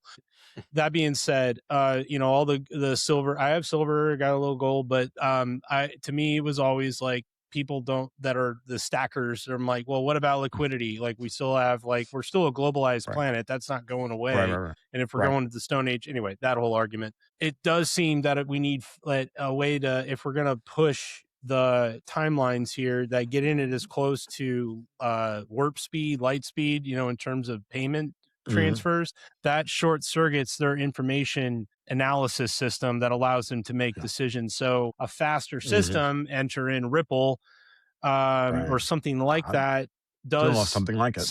It does seem like an antidote, although it's being like, you know, it's like, how do you balance, like, okay, this is the anti-Fed coin while the Feds are pushing it, you know? What I'll say is this, you know, Colin, you're onto something. The first time I saw what the Russian project Waves was doing distributed Forex back in 2017, they were on this thing. I went, this is very interesting. Now, back then, Ripple was in the crypto space because I've been OG in Bitcoin. I've known about Bitcoin since 2010. I wrote the first publicly available article on Bitcoin for Lou Rockwell back in July of 2010. You can go look it up. It's called The Ferment in Alternative Currency, because I had just read the Bitcoin white paper not like 3 days before, and I then put an article together for Lou. I only wrote a few articles for Lou back in the day before he started scraping all of my blog posts and putting them on Lou Rockwell. And then I went to the Mises Institute and gave the keynote speech, and now I'm persona non grata because I told them that the Fed is actually the guy awesome. is actually the group that's going to. I don't know if no one saw it because they said we're not publishing it. Like, no, I just heard you tell the story. I love it. Yeah, no, it's like you when you said earlier, you don't have to talk about this if you don't want to. But like, dude, do I have a filter? No, I haven't seen one. No, but you're actually more polite than you give yourself credit for. You actually do. I do try. I do try. Not often. And then every once in a while, you know, then you get me on a podcast at 9 o'clock at night, and then anything's possible. But what I you know, but as far as that's concerned, I'm like, no, anything that disintermediates London's ability to facilitate a foreign exchange and that they don't control is interesting. Now, I'm not saying Ripple is it or isn't it. Okay. I've said this before, and I've said this to Bitcoiners, and they call me a shitcoiner, and they call me this, and they call me all sorts of damn things, because Bitcoin maxis are worse than gold bugs, because they're more religious extremists than even anarcho-capitalist libertarians are. They don't even know how it works. Like, no, I know they don't. They don't. They don't even understand how Bitcoin works. Like, half of them don't. Right? If they did, they wouldn't be Bitcoin maxis, because even the Bitcoin maxis are like, yeah, that's going to take us like 40 years to build. Yeah. I know those guys as well. So what I've always said is that I'm just watching. After a while, because I've been all up and down the crypto space. I've been all over it. What I'll say is the following: I just stopped following it after Bitcoin. After a while, because I'm like, no, Bitcoin is going to win, because Bitcoin is the only form of pristine collateral that the market cares about. It's choosing it. There are other forms of pristine collateral within the crypto space. You can talk about Monero or Zcash or any other proof of work coins you want. I've always said I'm not a Bitcoin maxi, but I do like proof of work as a mechanism by which to create pristine collateral.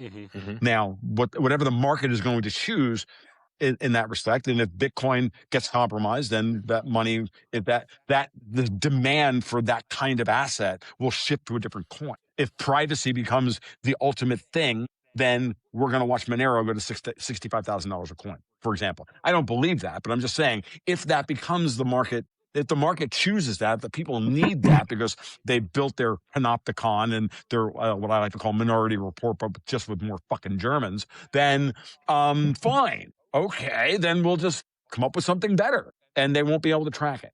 They won't be able to do anything with it. So none of these were designed to be disintermediaries of the current foreign exchange system.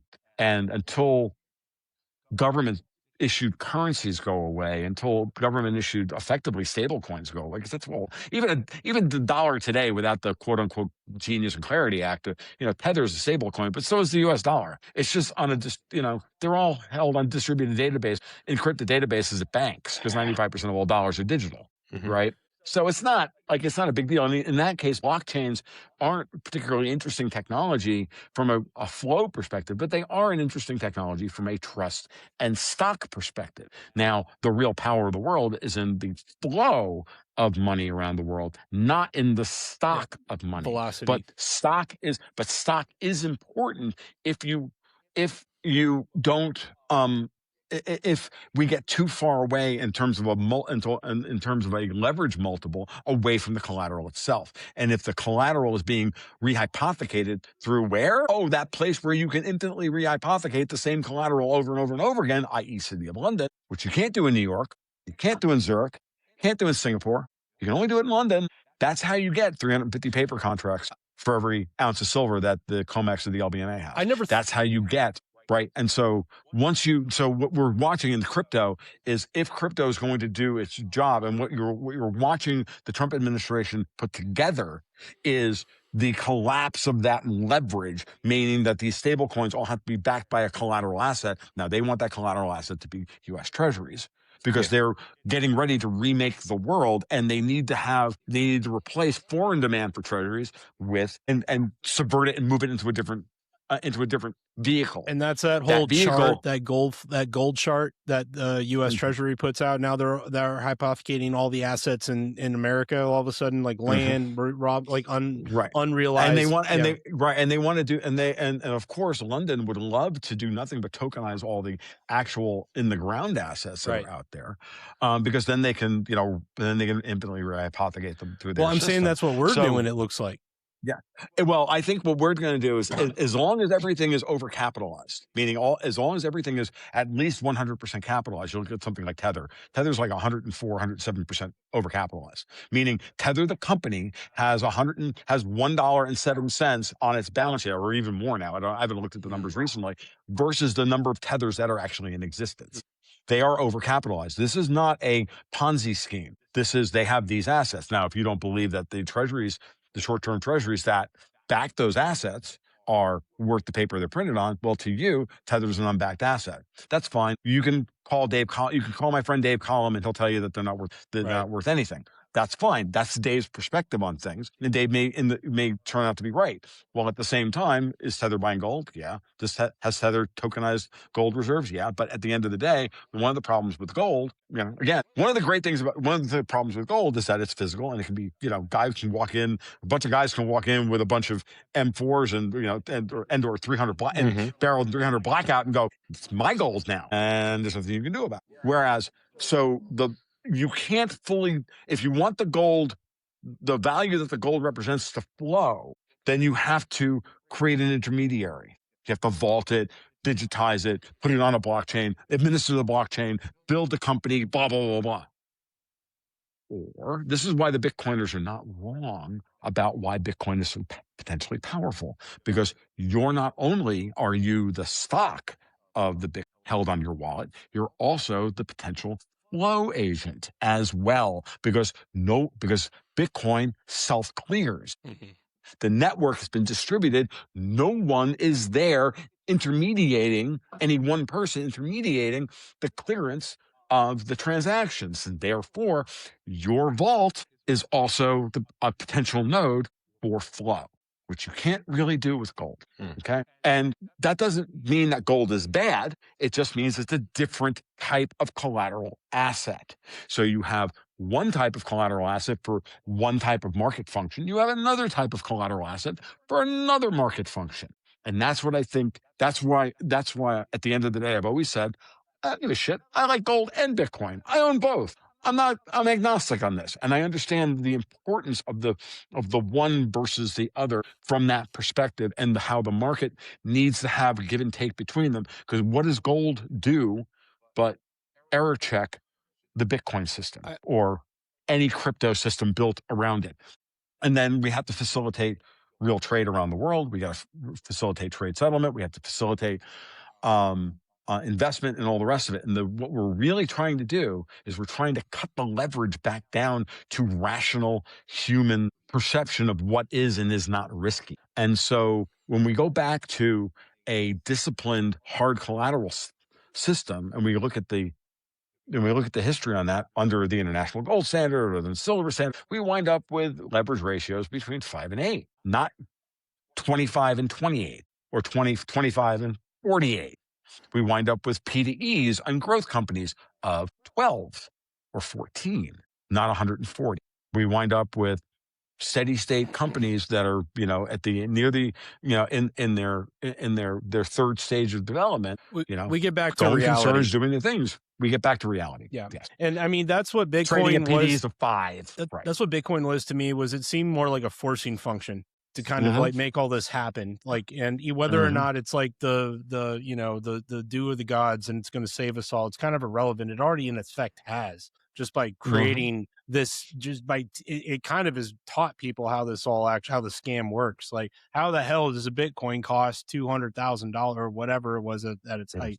Then people go, oh God, everything's hypothecated. It's like, yeah. So and the one thing about Bitcoin, just to remind everybody, and I always said this as well, just so you understand, I told the Bitcoiners multiple times, and they didn't want to listen to me, but I'm like, y'all have made easy money when the Fed wasn't defending itself, wasn't defending the dollar, when the United States government wasn't defending the dollar, when they were actually acting like globalists to destroy their own currency and their own system and their own government and everything else. What does Bitcoin's price look like when the federal government decides to defend the dollar? When the Fed, decides to defend the dollar, you've made the easy money up to 70,000 or 100,000 to a coin. That's easy money. Going from 100,000 to $1 million or 2 million or whatever number Michael Saylor wants to put out tomorrow, that number in this environment, when we've reached the crisis point where now we've watched the Fed and the Treasury decide to defend the dollar, when we've watched the political system and the people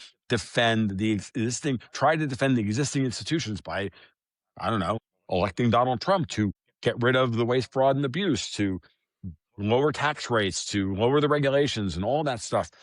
All of a sudden, that doesn't look like as bullish an environment for Bitcoin in the long run. It may still be, but it may not be a 5-year time horizon to that next level. It may be 40 years as it's integrated into the process, into the existing system as a bit of collateral. And I think we're doing that. We're moving back to gold in this phase because gold makes sense to more people, and because governments are putting gold on their balance sheets in order to shore up their balance sheets and their central bank balance sheets and their currencies, because they all still trust gold. Now, some of them are toe dipping into Bitcoin, some of them are doing their thing, but it's a process. None of this is a step function.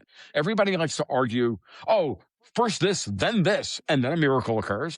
And then this happens, and a miracle occurs, and then that happens. How about these things are, as you put it, a forcing function, as we're moving from one thing to something else. Things are processes, not step functions. And it's not we went from A to not A.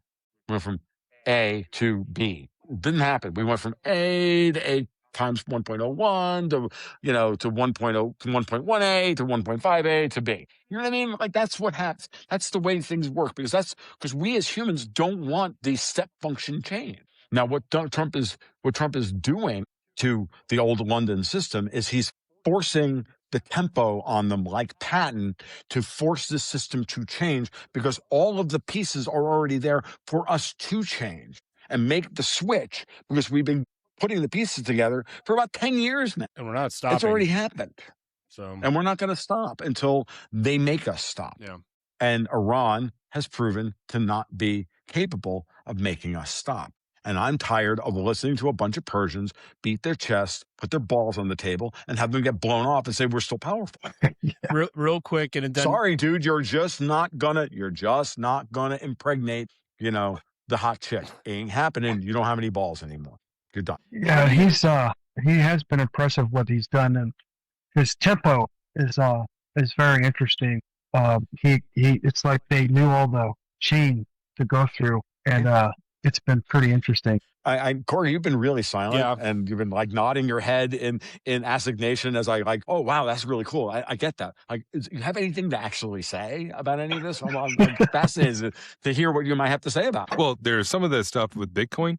I still don't understand it. Yeah, and I've got several friends. One that pushes it pretty hard and says it's the future and all that kind of stuff. And I get City of London and all that kind of stuff, and I'm trying to figure it out through the religious side, and and I'm still working on that angle, just because Sure. I spent several years undergrad grad school in theology and that kind of stuff, and working with people. Yet speaking out against one huge religious group, the Roman Catholics, it's not good. It's not good at all. And yeah, and I've been starting to learn on these things last year. Would you guys bring me on? March, April July. of last year, July. and so Yeah. yeah, this has been a fire hydrant after getting on and learning a bunch of the stuff that I have, and then reading books, the Devil's Chessboard, and listening to different people, and it's more complicated than I thought, but yet simple in the sense where all the roads lead. And Yeah. and then trying to pull it out and trying to put it together is very difficult. And going door to door, because that's what I did for getting my signatures. A lot of people are fearful of what's happening with Trump and that kind of stuff, and they don't get it. No. They don't understand because there's a lot of constant noise, and they're afraid of their own kids, their grandkids, what's going to happen with this war, and trying to have that conversation, it's just not there because it's more emotional. It's very emotional. Yeah, and you can't have this conversation when you're trying to do basic practical politics. No. It's got to be very simple. Like he's trying the way I've described it. And when I finally sat down with my daughter, to bring it all the way back around to the beginning of the conversation, right? Yeah. What I told her is I said, look, I know, and she has the benefit of being my daughter. So she's heard so much of this. Now, sometimes she tunes it out because, I'm going off on some horrible freaking rant because, I have but whatever. But she's heard enough of it over the years to have at least a framework, right? Yeah. And even then, she doesn't understand. I just finally looked at her one night and I had a long conversation with her one night. And I said, look, what's happening right now? And I understand you're fearful, and you should be.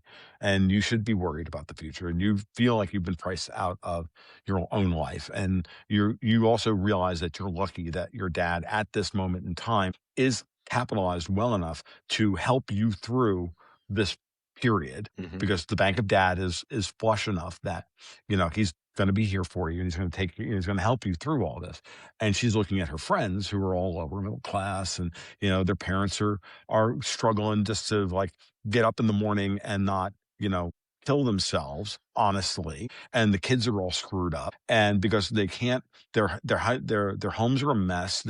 They can't, their cars are falling apart. Their houses need new roofs. They don't have any money. They can barely put even a halfway decent meal on the table. And she's seeing all that as well. And they're watching them, their perspective as 17, 18-year-olds is poisoned by that experience.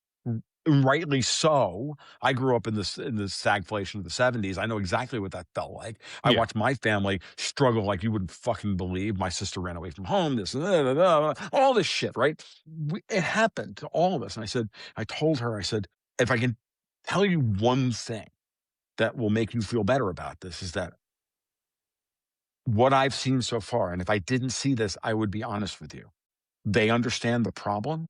They may not be able to execute because forces beyond them won't let them execute, but they're going to try. And it's going to look really, really dangerous at times. It's going to look really uncomfortable at times. There are things that are going to happen that none of us are going to agree with on the surface for whatever reason, because we don't have a full picture of what's happening.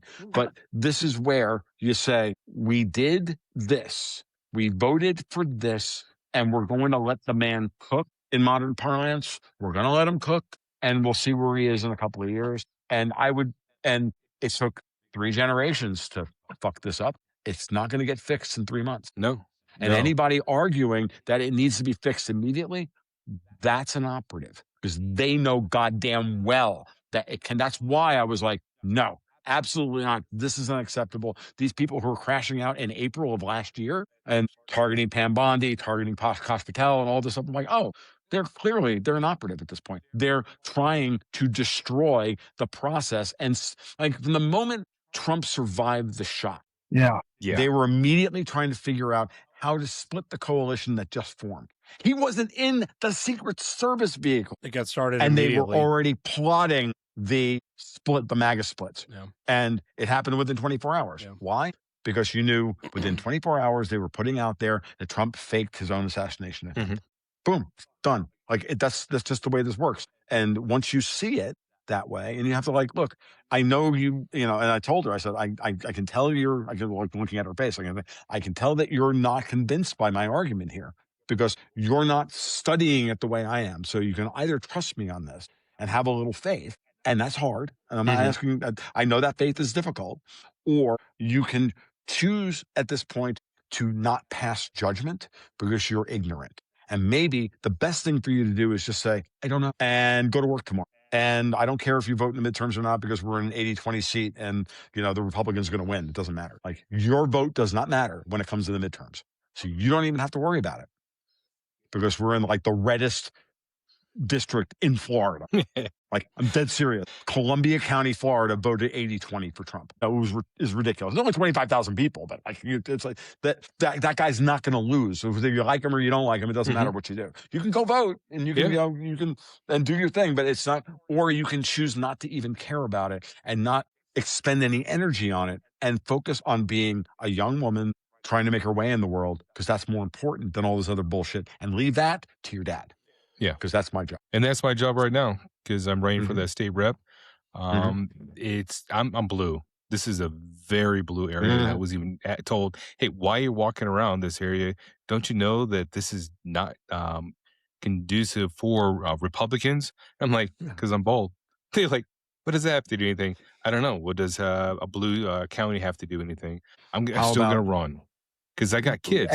And more importantly, because you're showing up and saying, my community matters to me.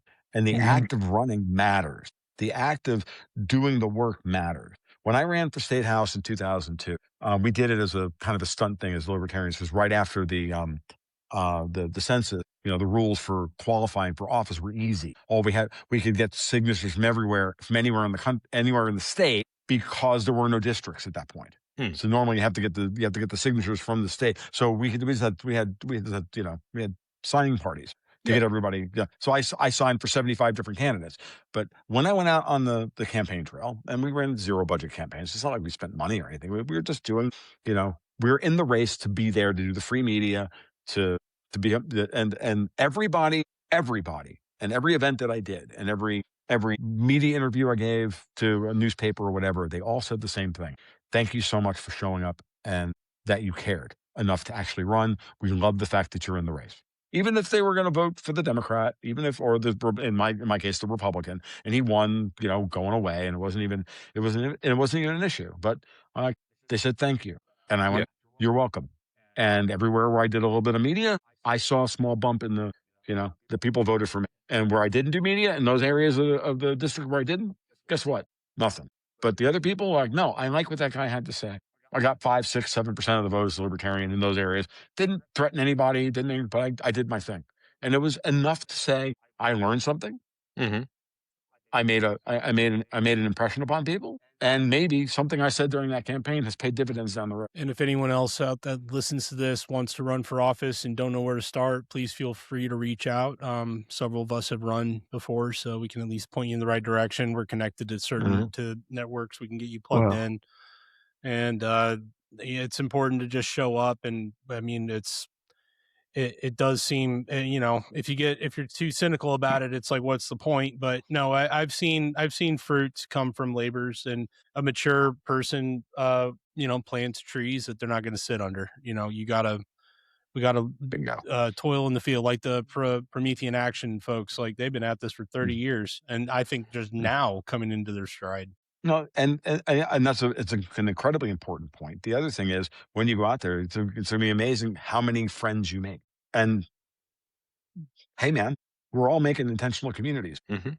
That's what we're doing. Yeah. The The best we impressive can. part has been how amazed that someone is actually walking the neighborhood trying to talk to them.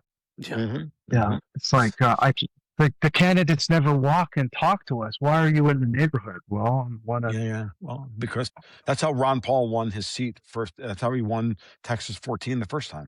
He was supposed to lose. Mm-hmm. He went and he walked every house in his district and he talked to people. Yeah. And then he did it over and over and over again, and they loved him for it. Guess what? It works. It's hard. It's not easy. Yeah.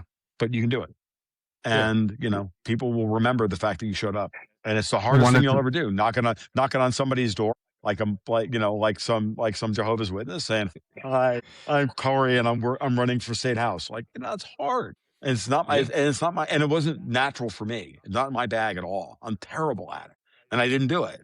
I did what I was I did as much as I was comfortable doing. Yeah. And I didn't run to win. I ran for the purpose of doing the work of community building, party building, all that stuff. And then I decided about 2 years later that the whole Libertarian Party was just a bad idea in the first place.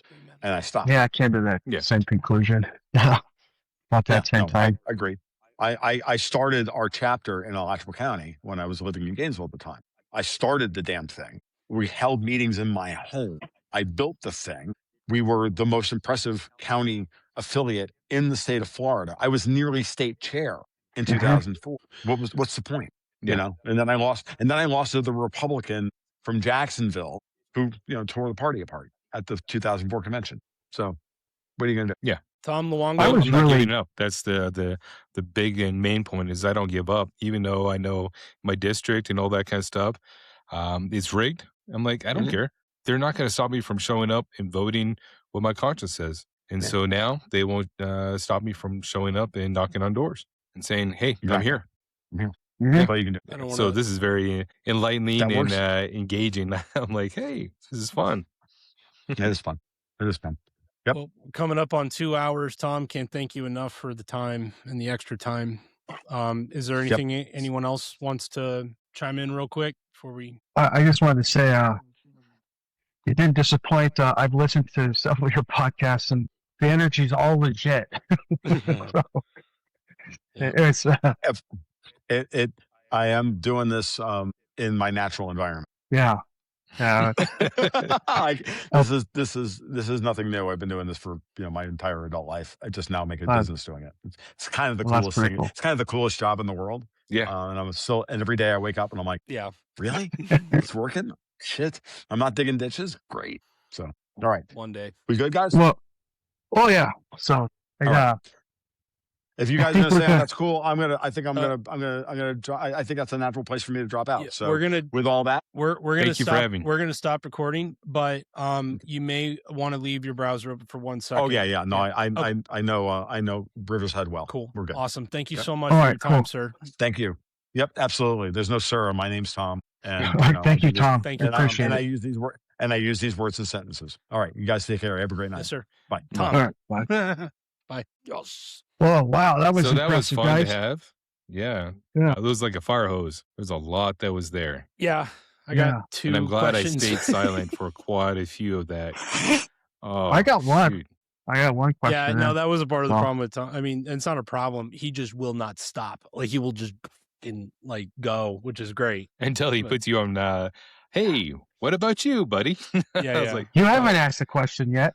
This is Yeah. the Tom. But anyways, That's not so honesty. if you guys got this far in the podcast, we really appreciate it. Time had it about out there.